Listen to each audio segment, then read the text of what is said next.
Welcome to Point Row Group's Ask the Expert series, where we talk to experts about topics relating to personal branding and professional development. Today, we're speaking with my very good friend, Matt Cooley, about advancing and growing your career within your organization. Matt is currently a business controller at Ericsson, a global technology company, and he's been there for 11 years and has held 6 different roles. Matt's also the fantastic host of the podcast Upside Downside for finance business partners, so be sure to check it out. And he is also the former president of the New York chapter of Financial Executives International, which is where we met many years back. Great to have you today, Matt. Thank you, Alyssa. I'm very pleased to be here. Great, so let's jump right in. So lots of questions for you, because this is something that people are really interested in these days. So how do you decide if you're ready to take on a new or different role within your company? Because you've obviously done this more than once. And then the second part of that question is, what's the first action step that you should take once you've made this decision? Yeah, no, I appreciate that question very much, because many of us have to obviously make those decisions multiple times in our careers.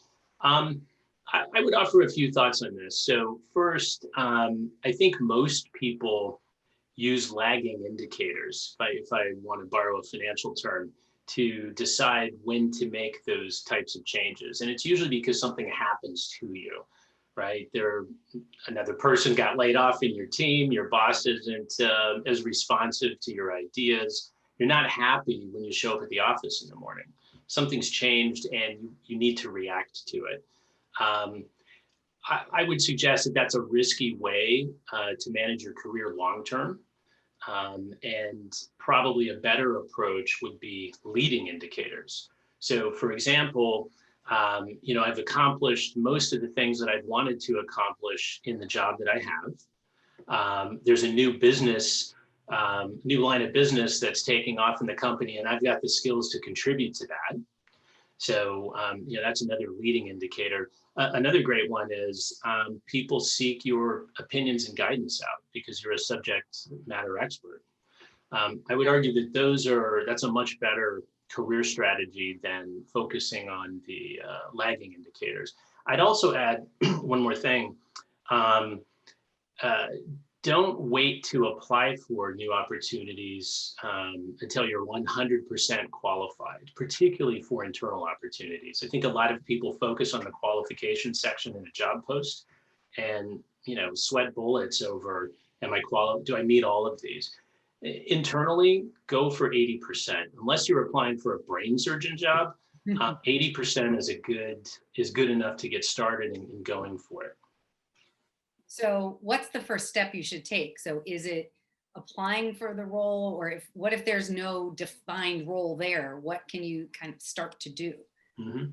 I think actually, if there is no defined role, that could work to your advantage as long as you've got a little time. So what I tell folks is, look for problems that need to be solved, and preferably they're problems that are in the department or for the manager that you want to go work for, and offer to help solve them. You may not be able to solve them yourself, but just that willingness and open-mindedness towards solving problems is huge. And that can open up all kinds of doors. Yeah. Once you've decided that, hey, I'm ready to take this next step in my career, mm-hmm. and you want to pursue it internally because you really want to stay within your organization, but at the same time, should you consider looking externally? Are there some can you share maybe some pros and cons of doing that? I'd say I'd answer that sort of yes or no, whether you should look externally or not. Yes, if your organization doesn't have any more opportunities to help you grow in your career, right? There can be really good reasons to go work for another company if you need that to keep growing. And certainly if your company doesn't treat you well, you should make a plan to get out as soon as you can. I'd say no if you haven't pursued all of those opportunities yet, right? Changing companies is disruptive to your life, it's disruptive to the companies, et cetera. So you need to balance your relationship with your company and what it can offer you in terms of growth opportunities. How much does visibility within your company influence access to opportunities? So hearing about things that are either about to open up, that have opened up, and then can you share, since you've done this successfully, some of the top things that you would recommend doing to increase your visibility within your organization? Sure. I think visibility is huge, because the organization gets to take a look at who you are and what you're capable of. And that can lead to, future job opportunities. So visibility is huge. I think though that it does come with responsibility. Beyond your table stakes skills, you need to show that you have empathy. Empathy is so huge today, and that you're reliable and that you can help solve problems. So there is sort of a counter side to that visibility. In terms of things that you can do to build your visibility, finding problems that need to be solved and offering your help. Even if you can't solve it yourself, you can help solve it. At my company, joining cross-functional teams to tackle problems is huge. So, it's probably more for a larger company, but that's certainly a possibility. One of the things that I actually like doing, and it's worked for me and others, is speaking up at meetings. So Alyssa, have you ever been to a meeting where there are 10 people in the room and there's only 2 people talking? Yes. So, that means there are 8 people that are not contributing to the problem solving, and they're missing an opportunity to raise their visibility. So that's one that I like to throw out there as well. Great point. So given that we're all working a lot more virtually right now, you think that's impacted how you have to go about driving your visibility, whether it's the virtual meeting and speaking up on a Zoom or WebEx or whatever it is, or? That's a great question. What I've found is visibility is actually a little bit easier now because accessibility is easier. For whatever reason this year, people seem to be more accessible, and it's easier to get those conversations going. I think we're also more focused on whatever the problem or topic at hand is. And so that accessibility is driving visibility. That's no reason to not take full advantage of it this year. Right. I actually agree with you on that. Okay. What about external visibility? Does that impact learning about internal opportunities? It can. I think external visibility is great as long as it's relevant. If you're demonstrating your soft skills or something else that you bring to, you can bring to your company or society at large, that kind of visibility is great. The flip side to that is if the visibility is for the wrong reasons, and I'm thinking of, the obvious example, inflammatory social media posts, that probably won't work in your favor. But it certainly can be a good thing. Mm-hmm. So we're talking about internal career advancement.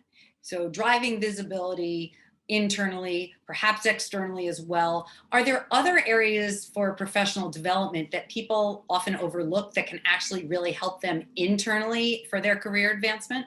Mm-hmm. Yes, and 2 come to mind that I don't think are used enough. First are professional associations. So You're here. Yeah, exactly. A professional association is a great place to practice your technical skills, your leadership skills, and do a lot of networking. And you have, because it's a professional association, you have the commonality of whatever the association is about, like finance, for example. That's a huge one, and very few people, surprisingly, take advantage of that. The other one is alumni associations, and I know you're a big fan of this. So here you have a like-minded group of people that's ever expanding every time somebody graduates. That's an awesome platform for sharing business and job opportunities, networking, and helping fellow alumni out. And I think it also helps you, if you aren't a strong networker, it's another place to do that. And then you can bring that back to networking internally, because maybe you just sort of are comfortable in the business relationships that you do have. So yeah. Well, that's a great point. And when you, particularly with professional associations, you can bring that knowledge and experience back to your companies, which has 2 big benefits. And I've been doing this for years. It raises the overall skill level as you share your knowledge, and it helps your company create value for its shareholders and stakeholders.